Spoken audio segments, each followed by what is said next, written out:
Church Square was originally the place where all the farmers used to bring all their produce on a weekend to sell to the local populace. Today it is just a beautiful square and has some very historical buildings. If you look on the right, that red coloured building, that was Paul Kruger's Parliament building, known as the Raadsaal, very historic building. On our left, the original post office of Pretoria, and straight ahead of us, the building there is called the Palace of Justice, and it is the High Court of Pretoria today. On the centre, on our right now, in the centre of the square, there is the statue of Paul Kruger. He was a big man, stood well over 6 foot, and was always in the habit of wearing a top hat, so made him look even bigger.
Wait, why don't you get up there? We'll get a picture too. No, I was going to take a picture of the two of you on your... Oh.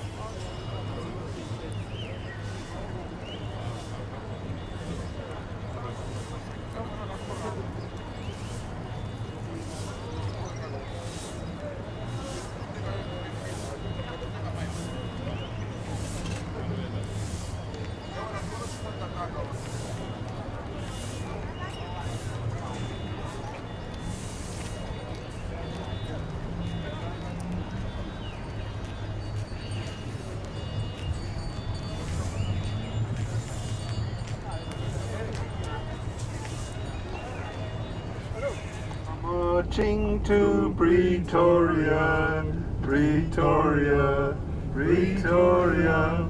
We are marching to Pretoria, Pretoria, hooray. Pretty good singer. Well, it was the old British. Yeah, that song came out of the Anglo-Boer War. It was the British soldiers who used to sing this. Although the white people in South Africa are a minority, I think you will find that most people in South Africa, most white people, do not feel marginalized in any way. One of the things that happened when we became a democracy, President Mandela, when he came out of prison, when he was released, I don't know about any of you, anybody here, but if I'd spent 27 years of my life in prison for my political beliefs, I think I'd probably come out pretty bitter and twisted. He didn't. And neither did his colleagues who were in prison with him. Instead, when they came out, they preached reconciliation. In other words, forgive. Don't think about revenge. Just forgive what has happened. What they said was, let's not forget it, because we must never allow it to happen again, but let's not dwell on it. Let's try and build a new nation. And he coined the phrase the rainbow nation. In other words, a nation of many colors.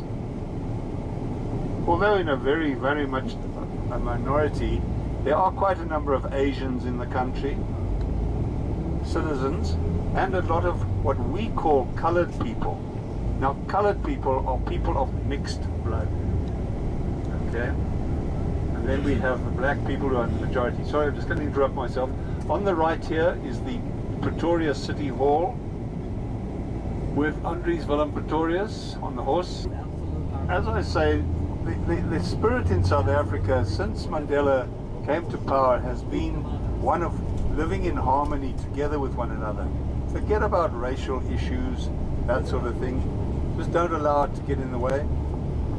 Go left here, man. Yes. And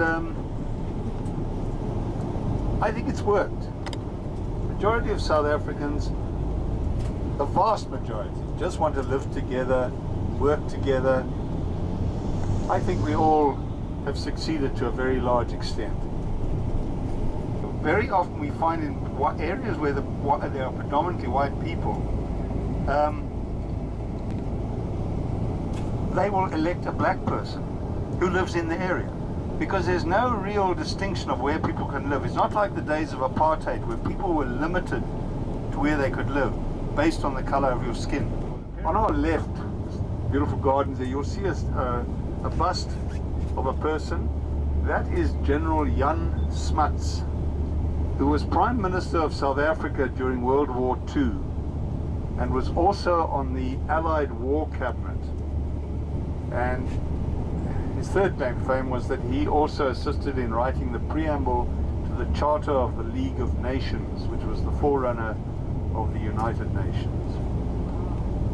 Okay, on our left here, the Union Buildings, the seat of government in South Africa, the administrative buildings of the South African government. And we're going to stop here for about 25 minutes. You're welcome to get out, go and take a cross over the road, be careful of traffic, and have a look at the beautiful gardens down on our right.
No,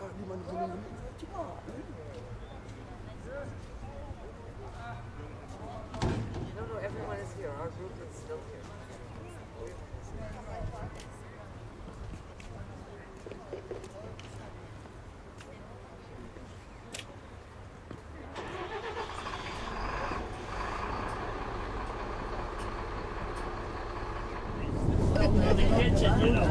Right, we're now going to go through the little suburb known as Bryn Tirian. Bryn Tirian is the residential area for most of the senior government people and for a lot of the embassies and in some cases high commissions as they call them. Okay. Ivory Coast ambassadors.